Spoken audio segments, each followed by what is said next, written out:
Ticket. What's going on? And welcome. 5 o'clock on a Wednesday. You got yourself Idaho Sports Talk, Prater The Ballgame, KTIK, The Ticket. Dependable depth. That's the double D.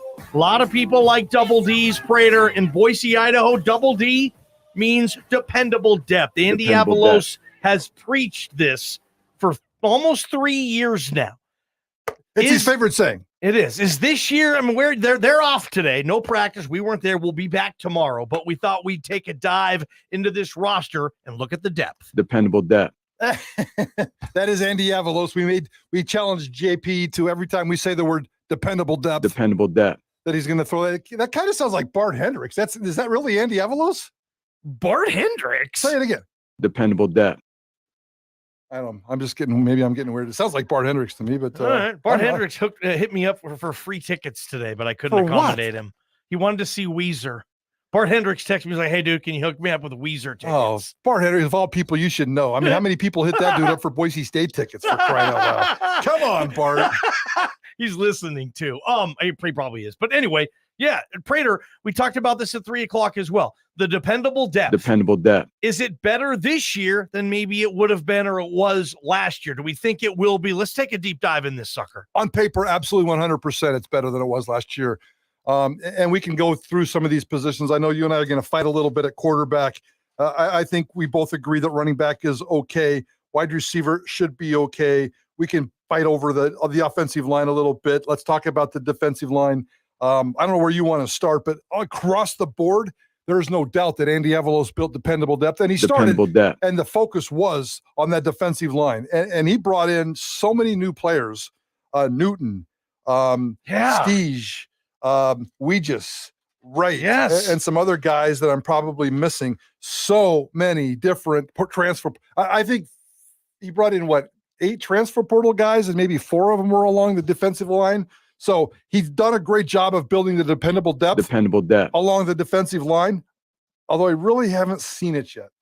I'm still very skeptical and need to wait and see what's going on here, because a lot of these new names, you can't really tell what's going on in practice. Kevon Wright, the dude out of Boston College, he's never been mentioned.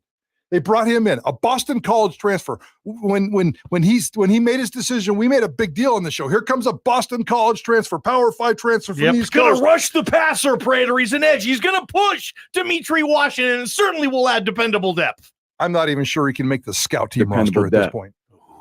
I mean, I know that's a little bit of a slam, but Kevon Wright, that's a body slam. That's Hulk Hogan on Andre the Giant. His name there has never been mentioned. It hasn't. And I'll tell you another name. Deshaun Misa. This was one of the most prized recruits. He came out of Eastside Catholic out there in the Seattle area. A lot of big schools wanted Deshaun Misa. I haven't heard his name mentioned hardly at all this camp. I've been at practice like you have. I haven't seen him make plays. Maybe he is when I'm not watching, but when I look at dependable depth, I'm thinking, is Deshaun Misa going to fit that mold this year? I still don't know.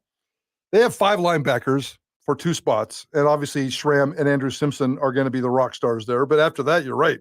It's Rip, it's Misa, and it's Notarani. Those 3, and they're all 3 very, very, very, unproven, I guess is the better word in terms of that. So linebacker absolutely is an issue there. Go back to the defensive line as we just try to wrap that up. I think they're going to be fine with the dependable depth along the defensive line, but especially with the 2 edges, the 2 end guys now, I think they've done a nice job. Callahan's going to rise up. Feely's going to rise up. Gums and Hassanin, D. Washington.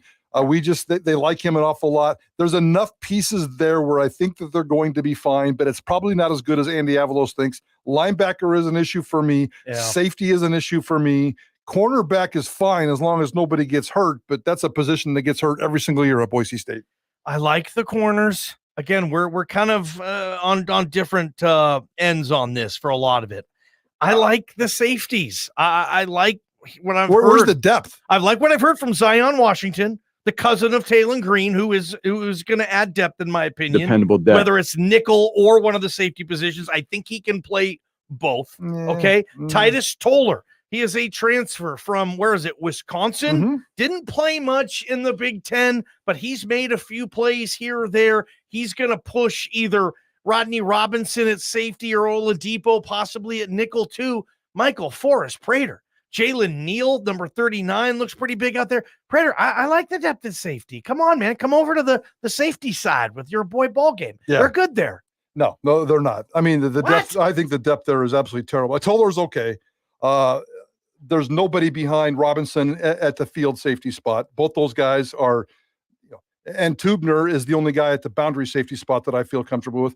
Washington, I'm not going there. I'm not even sure who this Jalen Neal is you mentioned. I've never even heard of that guy. So I think he's more of a cornerback guy, but I know that they move some of those guys around. You're right. The safety position, the depth at the safety position, I think the safety is one of the thinnest positions on the entire team. For me, it's linebacker too, and you think linebacker's thin as well. I think a linebacker at least has bodies. 208-424-9300. Get in on this. Call, text. We'd love to read some of that. Okay. The safety people, I don't think has bodies right now. At least it's unproven. We'll see how it shakes out. But cornerback has bodies. Linebacker has bodies. The defensive line has bodies. So at least two of those three, I think, are going to play out, and we'll see how it works out. The safety stuff, though, I'm really worried about the safeties. I truly am. Okay. What about the defensive line you talked about? Because I want to get there a second. I like the depth, but I don't know if there's an all-conference player there. Last year, you still had Scott Matlock. It might be deeper this year for as the rotation goes, Prater, but you might not have that Scott Matlock. So I guess if you're talking like a depth perspective, sure, maybe the defensive line and the rotation will be a little deeper there. Let's see if there's any rock stars, though. Yeah, I mean, somebody's going to have to emerge as a rock star, but there's on the field side DN, there's Hassan and Hogan's. There's at least two really nice bodies there. Nose tackle Gums started every single game last year, and Brown behind him, Newton behind him. There's some bodies there. D tackle, they like Callahan and Feely, Steege, the kid out of Germany. There's some bodies there. The edge spot over where Demetri Washington is D-Wash and we just, so I think that there's some bodies there. I think the D-line is going to be fine, but you're right. I don't see a rock star there right now. What about the offense? Let's go. Dependable depth. Andy Avalos says he finally has it. Running back and wide receiver, not a problem. Let's fight about the offensive line and quarterback and tight end. Yeah, how deep are those two positions you just mentioned, though? Very deep, right? Running back and wide receiver. Yeah. Okay, offensive line, man. A lot of returners, which is nice. A lot of experience, which is nice. A lot of guys who have played, which is nice. What about the guy behind the guy, though? Prater, I know they've mentioned a couple of guys yesterday in the media, or maybe it was a couple of days ago. They mentioned a couple of names, guys who are coming out of nowhere, but that's what they're going to have to do. Prater, I'm a little worried about the depth of this offensive line. I love the front five, the starting five, but I mean, is Carry-On going to get playing time? Is Schmidt going to have to play? Rasmussen, I don't even know if he's out there. Cardona, Randolph at center, that's going to be an issue. I don't know. I kind of like it at left tackle because I know either Cage Casey or is it Nathan Card? Ethan Card are going to play left tackle. And I would imagine the person who does not win the left tackle gig all of a sudden becomes your third tackle, which you can play left or right tackle, and those guys are going to see some action. I think the tackle is going to be fine, and there is some questions there for sure, but they could also move Beresford over to left tackle if they had to. Schmidt and Moore they talked about. So they have 5 tackles that deep into the rotation. Coaches talk about them an awful lot. Casey, Card, Beresford, Schmidt, and Moore. There's going to be some injuries because there's always injuries to the offensive line, but there's 5 tackles for 2 spots, so I'm okay there. There are 1, 2, 3, 4, 5 guys for 3 interior spots that I like.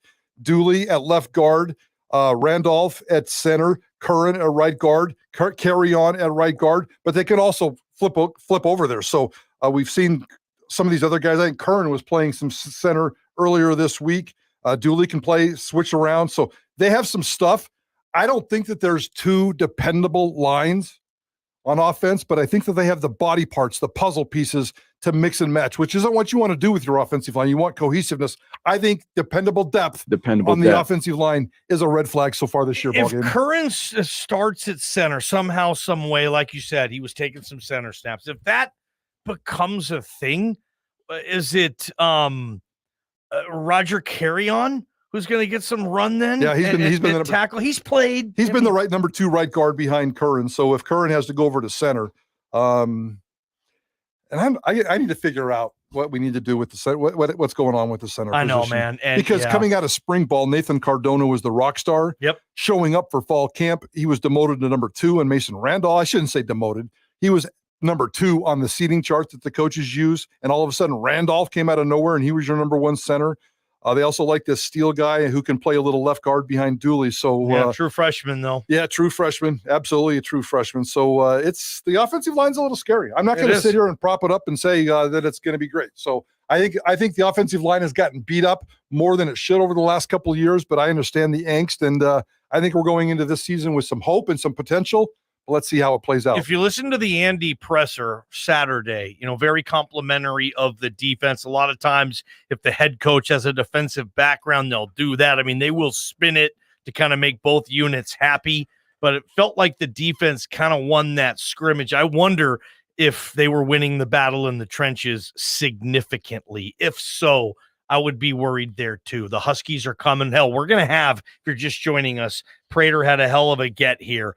Kalen DeBoer, the head coach of the Washington Huskies. We're going to talk to him tonight. You'll get the interview tomorrow, and there are a lot of questions we have, Prater. That's going to be awesome. Kalen DeBoer. Tomorrow, by the way, we'll get to a little later. The guests tomorrow, I don't know if we've had a show with this many fairly big guests in a while, so we're really excited. Tennessee, we're taking you straight to Tennessee Titans camp. Softy Mahler from Seattle, and then Kalen DeBoer from for the University of Washington. So I know Petros too. And Petros, we may save Petros. So we'll see how that one shakes out, and we may change that schedule around just a little bit. But I know we want to talk real quick about the quarterback because you're worried about the quarterback depth. I am too, but probably for different reasons. Well, BJ asked Andy Saturday, kind of like, are you worried maybe that you didn't sign a veteran presence quarterback in the portal? You're going to really go into this thing with one quarterback, Taylor Green, who's played. Mad Dog's had a series or 2 in garbage time, and CJ Tiller's a true freshman. Boise State only has 3 quarterbacks on scholarship. Prater, that worries me because this team is 2 plays away. And I like this team. I think this team wins the Mountain West going away this year.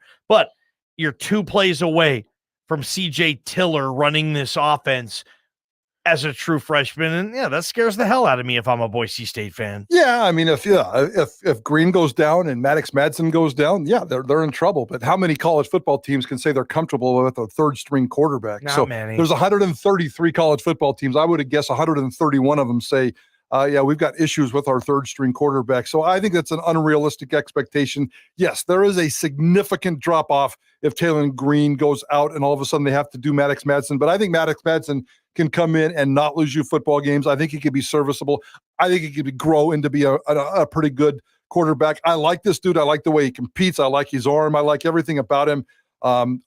I don't want to see him play. Yeah, I want to talk to him, too. We've never got a chance to talk to Mad Dog in the media scrum, have we? They've never made Mad Dog available? Just on this show. We've had him on this show, maybe even twice. We did, you're right. I forgot. That's where he talked about sticking around. He didn't come early because he wanted to stay, and he won a baseball championship. I think he was even a pitcher. So he was player of the year in his league, too. So big-time baseball player. So I think Maddox Madsen will be fine. But, if Taylor Green goes down, this becomes a very different football team. What position worries you the most about dependable depth? Dependable depth. And if you had a chance to talk to Coach Avalos, you'd say, hey, Andy, we're a little worried about blank position. Go ahead and text that in. And if I was with Andy, and I didn't go to the press conference last Saturday, but if I was there, I'd have told him, BJ, that was a stupid question.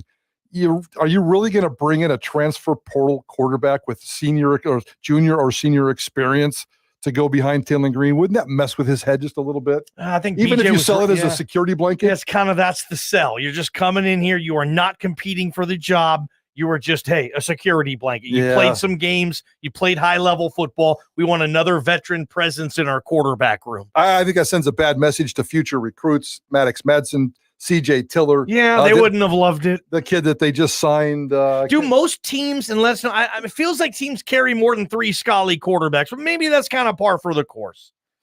I don't know. If they get to the 4th-string quarterback, I could care less if he's on scholarship or walk-on. We got issues. Last year they started the season, and I don't know. I mean, last year they had Hank, they had Talon, they had Mad Dog, and they had Vidlak, 4 quarterbacks on scholarship. This year they have 3. That was pretty good. Pretty good. They had a good quarterback room, huh? Yeah. And then CJ Tiller was waiting on that. This is three of those 4 quarterbacks you just mentioned are starting in college football. Yeah, wait, say that again. 3 of those 4 quarterbacks you mentioned last year are starting this year in college football. Hank and Hank's at La Tech. And we think Vidlak's going to win the Montana job. We think Vidlak's going to quarterback the Grizz. I've heard that Taylor Green might win the starting job at Boise. Taylor is probably going to start at Boise State. It's his to lose. Yes. And that was a good quarterback room. So compared to last year, Boise State's dependable depth has taken a little bit of a hit at quarterback. I love it, man. This is our video segment, so you'll be able to catch this on our YouTube channel. We're going to try to continue to pump this channel up, maybe treat it a little better in football season. If you're on YouTube, go like the KTIK 95.3 The Ticket YouTube channel. 1 segment a day we throw up on there, and it's sponsored by Dollar Loan Center. They've been funding loans for 25 years at don'tbebroke.com. They're quick, they're inexpensive, they're safe, they're regulated. They are thrilled to be opening 16 new locations in Idaho. If you apply online, you can receive a $5,000 application. And you don'tbebroke.com. Go to don'tbebroke.com because for a limited time, God, I'm killing this.